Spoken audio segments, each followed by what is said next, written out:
The Adventures of the Saint, starring Vincent Price.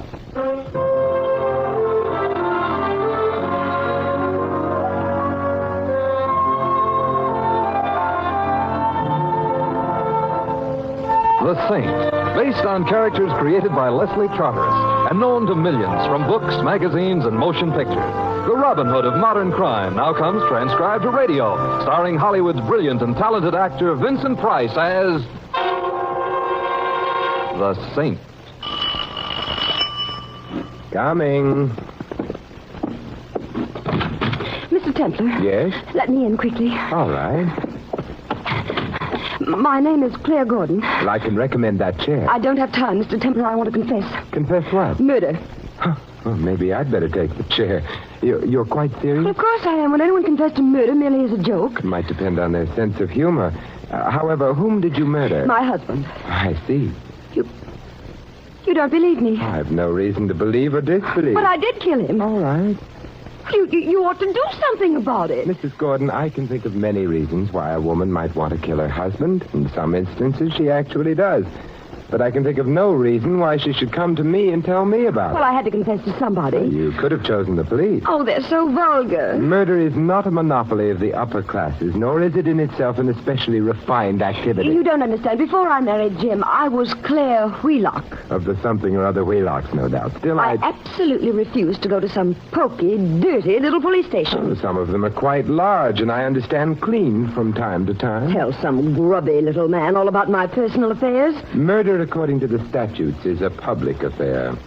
I think you're nasty. I'm only trying to be reasonable, after all. I've heard you weren't always reasonable when beautiful women were concerned. Oh, that's true only on Shrove Tuesday. Oh, I despise you. Hey, wait, maybe today is Shrove...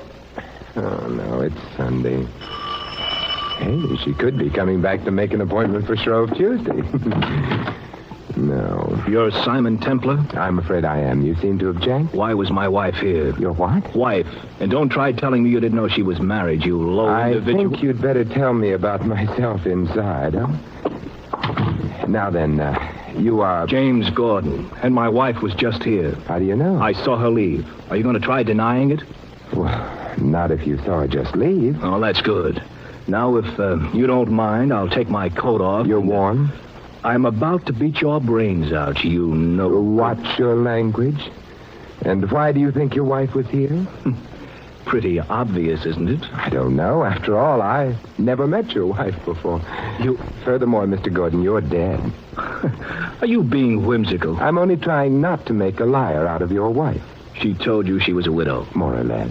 Actually, she came here to confess. Are you trying to pull my leg? I've always thought that a highly overrated indoor sport, except, of course, in the right company. She came here to confess to what? To murdering you. What? Apparently, her confession was premature. If, that is, you really are James Gordon. Well, thanks for the premature. And, of course, I'm James Gordon. Who else would I be? Shall I guess? No. No, you can take a look at my wallet. Oh, thank you. Driver's license. Blue Shield medical plan card, dated. Oddly enough, only a week ago. Well, what's odd about that? Apparently you don't expect to die. You are James Gordon. Well, thank you. Now, would you like to tell me why my wife was here? She came to confess to your murder. You know, Mr. Templar, I think I'm beginning to believe you. Fine. Keep working at it. Claire is eccentric. If you say she told you she'd murder me, well, she must have told you. She did. But why? I'm not dead. Therefore, she didn't murder you. Then why did she make such an idiotic confession? Wishful thinking, perhaps. No, just a minute. Or perhaps it was only anticipation. Excuse me. Hello? Mr. Templar. Louis. A half an hour ago you called for a cab. A half an hour ago I arrived. A half an hour ago I was still warm. I am now understudying an icicle. Oh, Louis, I'm sorry. Come upstairs and thaw out. I've had company. A blunt? To start with, What are you up to now? her husband. I'll come up. I'll bring a large wrench. Oh, that won't be necessary, Louis. Bye. Mr. Templar, what you said just before, you mean perhaps she intends to murder me. But why should she want to? She came to confess, not to confide in me. I better run along. Get hold of Claire, and Well, I'm sorry I bothered you, Mr. Templar. Oh, it's all right. Thanks for your patience. Forget it. Goodbye. Bye. Well, so much...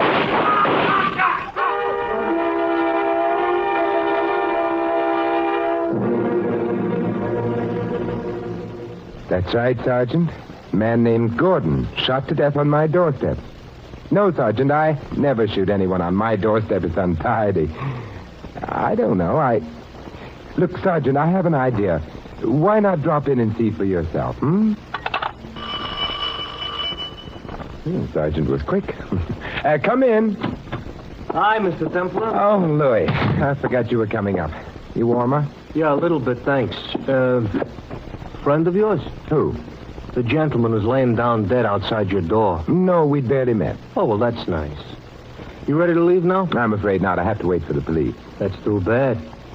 You know, the guy might be a conservative dresser, but I don't think he does credit to your doorstep. Oh, I wouldn't say that. His name is James Gordon of the, Gordon. Oh, well, that's different, yeah. Did he kill himself, or did somebody help him? I don't think he killed himself, Louis. Why? Well, he'd just taken out a Blue Shield card. Oh, planning for the future, huh? Yes, it also means he expected to have a future.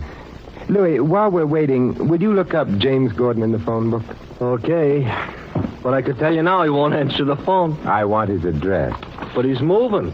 It's going to be the morgue. But his wife will still be there. Oh, here it is.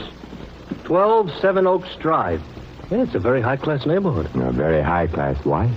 Maybe I ought to run home and put on my white tie. Don't be silly, Louis.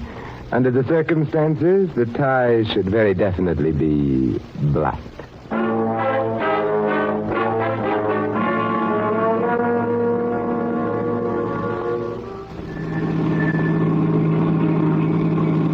You know, those cops were very nice. So they were. In spite of what you asked them. What do you mean?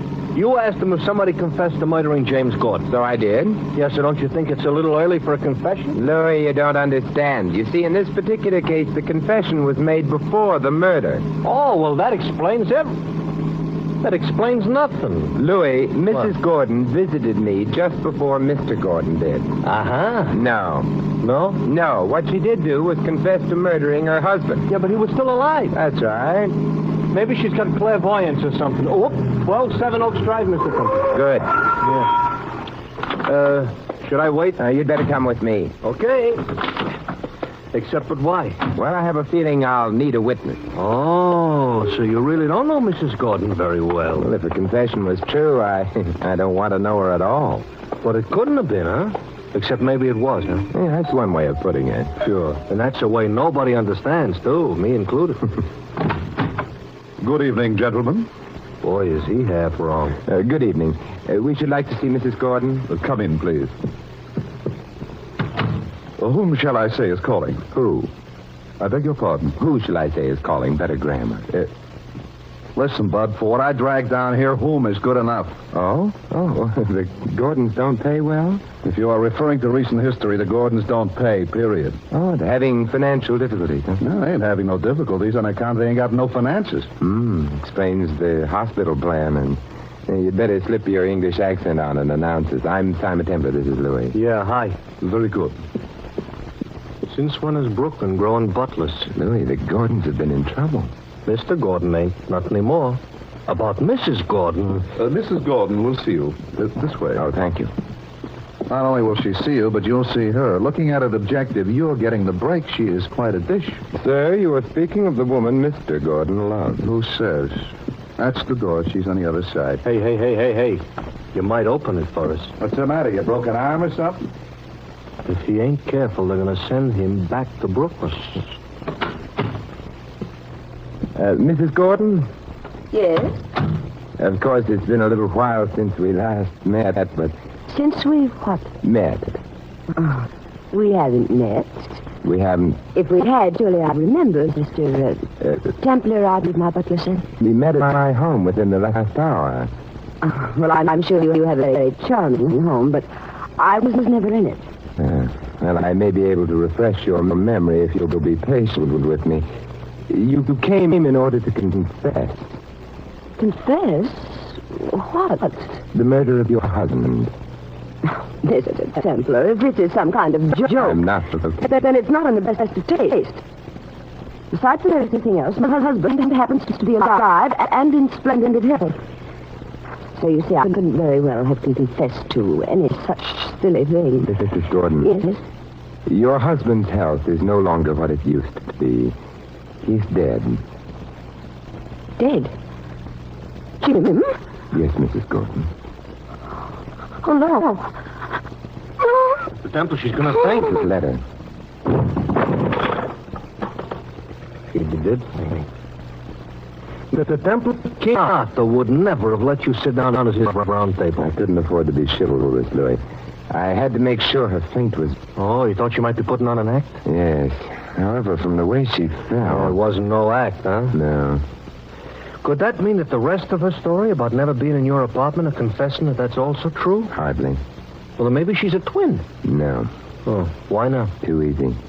Come on, help me put her on the couch. Yeah. You think maybe she's just plain nuts? Perhaps, and I quote a playwright of some insight, there's a method in her madness. Here she's coming too.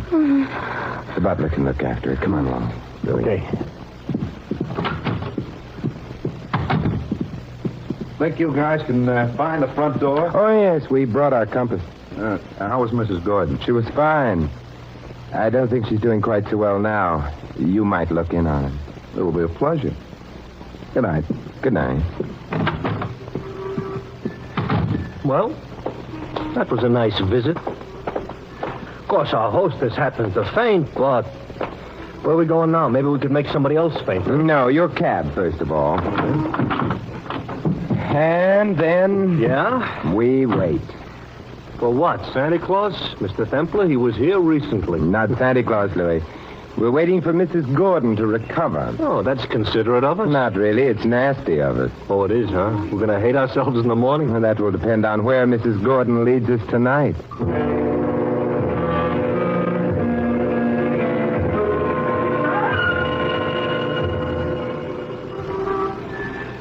Well, she ain't in no hurry.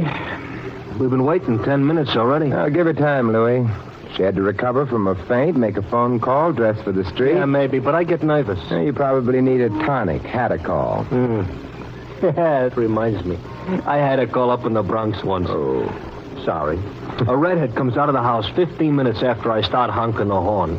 Has me drive her to Grand Central. I ask her why the delay. She says she was very busy murdering her husband, and I laugh like anything. But you know what? She had murdered her husband. That's the last time I'll tell you a story. I was supposed to say that. I'm sorry. Hey, Louis. Oh, yeah, down the block.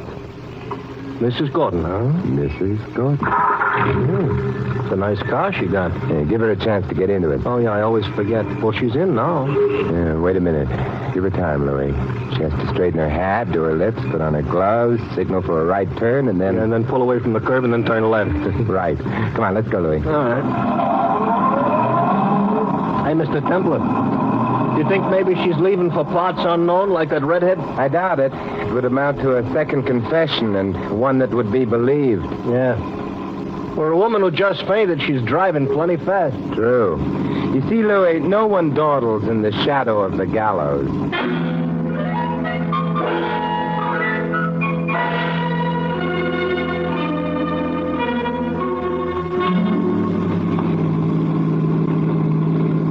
Hey, she's pulling up in front of that park entrance. We'd better stop here. Out, huh? Out. She's heading into the park. We follow her, huh? Yes. Strange. Maybe she's just a nature lover, Mr. Templar. At this hour of the night? Well, as the law says you gotta love nature only in the daytime. It isn't love which brings her here. Careful, Louis. She's stopping. Yeah. Near the lake. Hey, there was a guy waiting for her. There's no way we can get any closer. She might spot us on the path. How about getting in amongst the trees? That's an idea. Yeah, except how good is it? They ran out of trees just here. Not close enough to see him, but at least we've just met another figure in the case. I'll stick to Mrs. Gordon's. That is, we can't see him. We haven't been introduced to him. We have to do something about that. Hey, Mrs. Gordon is scrambling. Coming back along the path. We stay where we are. Look, she's almost running. Yes, probably on very good advice. Huh? She has to be on time for her appointment with the police. They might not approve of her having gone for a midnight stroll in the park on the night her husband died. Yeah, she's gone. Yeah, but the guy is still there. We're interested in him now? Very much interested. He'll have to come back this way. We can cut him off. Got to find out who he is. Hey, Louis. Got a handkerchief? Why, you want I should blow my nose? No. Do as I'm doing. Oh, make like a masked bandit or something. That's the general idea. Hurry, Louis. Yeah. Okay. I do. I'm now a masked bandit, but I ain't happy. I don't have a gun, but perhaps it'll work anyway. Want the gun you don't have? Yes, I'll double up my right hand in my coat pocket. Here he comes. Okay, stop right there, bud. What? Get behind him, Lefty. I ain't left hand. Oh, yeah. I'm behind him, Miggsy. What is this? Stick up. What do you think it is? You can't do this. Sure we can. Or maybe you like to argue so much you would prefer being ventilated? Being what? Shot.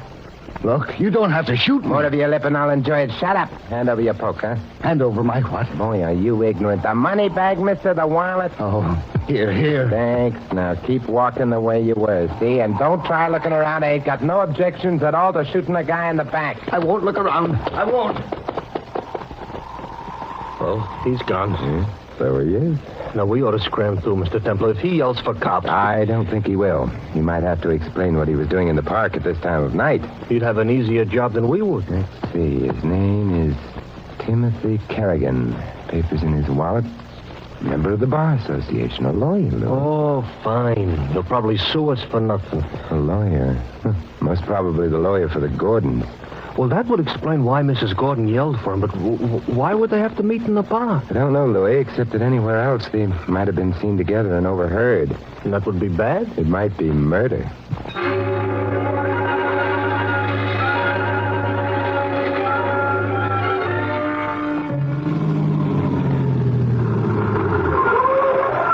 Well, here's your house, Mr. Templar. Yes, Louis.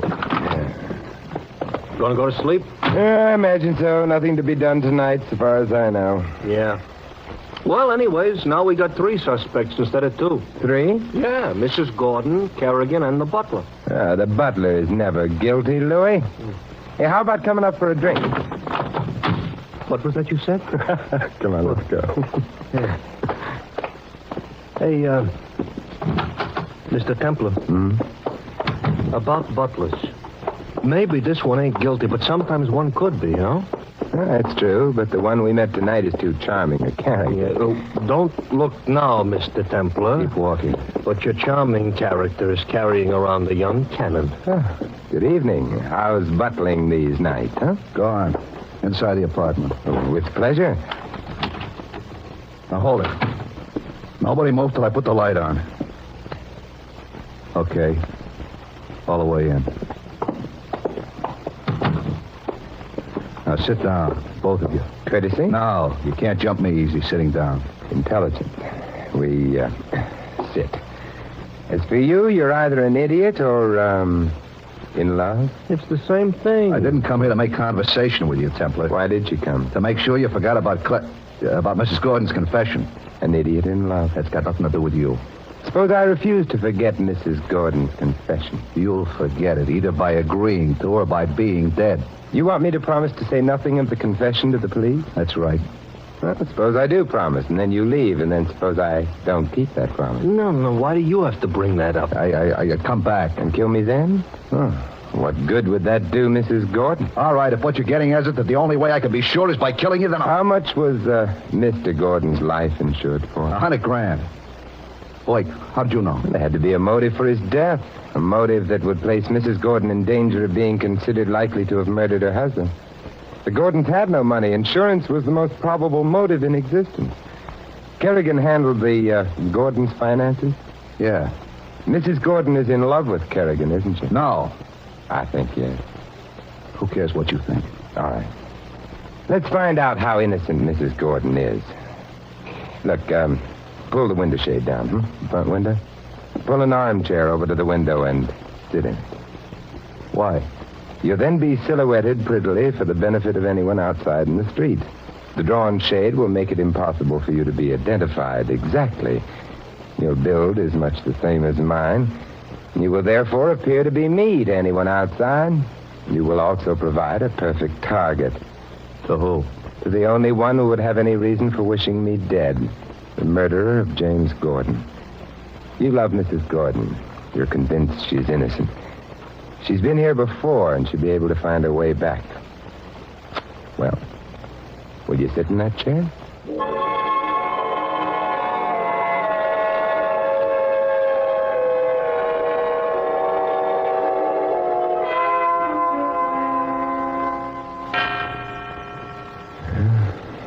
2 in the morning. And by this time, the police would long have reached Mrs. Gordon. They're probably finished with their preliminary questioning. She could plead sleepiness. They'll have left the Gordon home, allowing 15 minutes to get here. She should be arriving at almost any moment. Shut up. Well, naturally, you're not worried. Perfect target, though you make. Yeah, and besides, Mr. Templar, even if she does shoot him, he'll be killed by the woman he loves. What more could a guy want? I told you to... Yes, you were saying? That car. Yes, I heard it. It doesn't have to be her. But I'm sure it is. High heels. Well, Mr. Butler? I'm getting out of here. He dives very nice. And in time. I wonder, with no ready-made target for her, what will Mrs. Gordon do? You better get in the next room, huh? Yeah. Okay. Oh, Louis, will you open the door? Oh, I don't mind if you do. I wouldn't like to get shot on your doorstep. It's no way to appreciate your hospitality. I'll get it. Hello, Mrs. Gordon. Oh, you're not alone. No, that's Louis, remember? But better remember inside, All right. Send him away. Oh, I promised him a drink. He hasn't had it yet. I can't send him away. But what I have to tell you is confidential. Louis is in my confidence. Well, all right. It might turn out more convenient if you're difficult. About what? Forgetting that I was ever here before. Forgetting I came to you with a confession of murder. Sorry, but I have a remarkably retentive memory.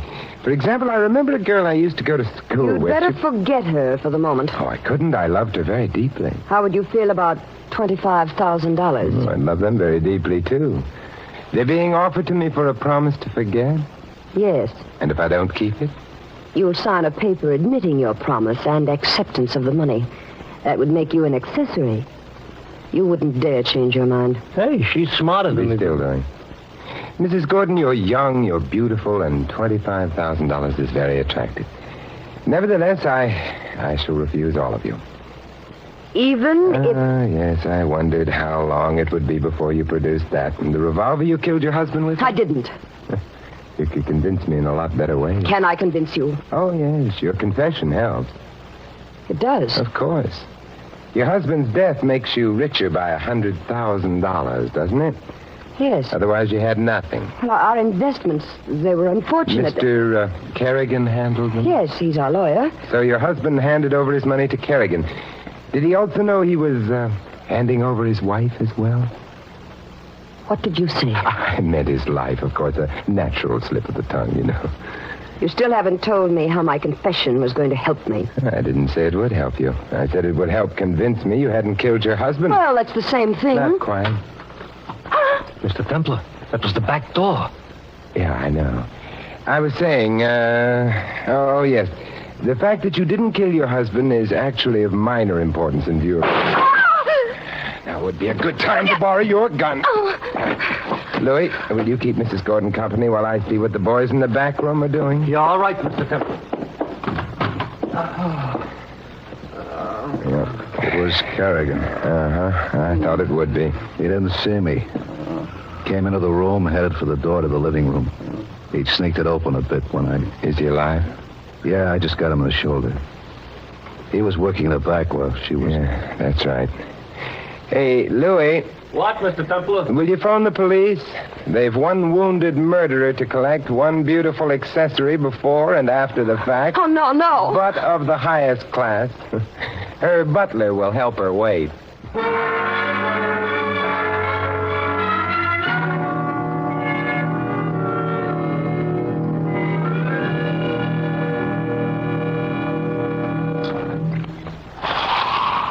More soda, Louis? No. What are you trying to do, drown me? Here you are, Louis. Oh, thanks a lot. Oh. Hey, Mr. Templar, look. I know Kerrigan shot Mr. Gordon, and I kind of hear Mrs. Gordon will like that. This is a new phrase. It'll catch on, Louis, believe me. Yeah, also because they needed the insurance, though, to live happy ever after on, being the high-class types. But why did Mrs. Gordon confess to you before her husband got killed? Oh, it was an attempt to establish an alibi for herself, Louis. She expected that I'd immediately phone the police or else take her back to her home to view the corpse. In the meanwhile, Kerrigan would murder Gordon. And that would have left Mrs. Gordon in the clear. Yeah, but you didn't do either of those things. Why? I didn't believe her. Oh. She had really killed her husband and was willing to take whatever consequences there might be. Why come to me? Uh-huh. So that loused up her alibi.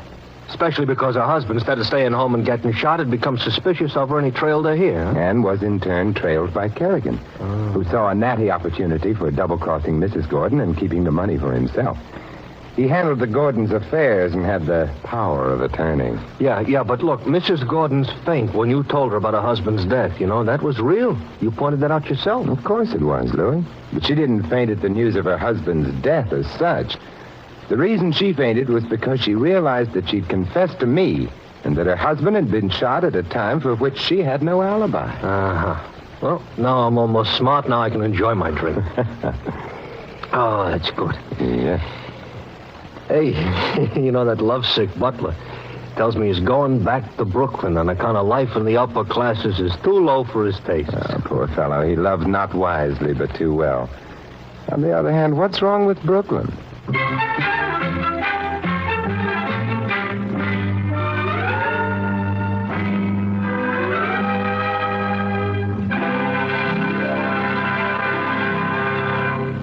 You have been listening to another transcribed adventure of the Saint, the Robin Hood of modern crime. Now, here is our star, Vincent Price. Ladies and gentlemen, in our cast you heard Joan Banks as Claire and Peter Leeds as her husband.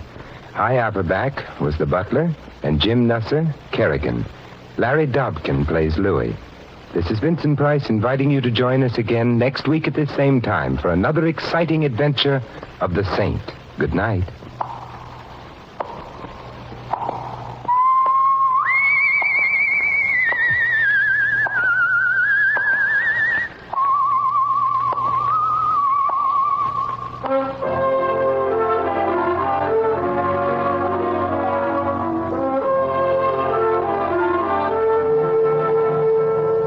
This adventure of the Saint was written by Louis Vittes. The Saint, based on characters created by Leslie Charteris, is a James L. Safier production and is directed by Helen Mack. Your announcer, Don Stanley. 3 chimes mean good times on NBC.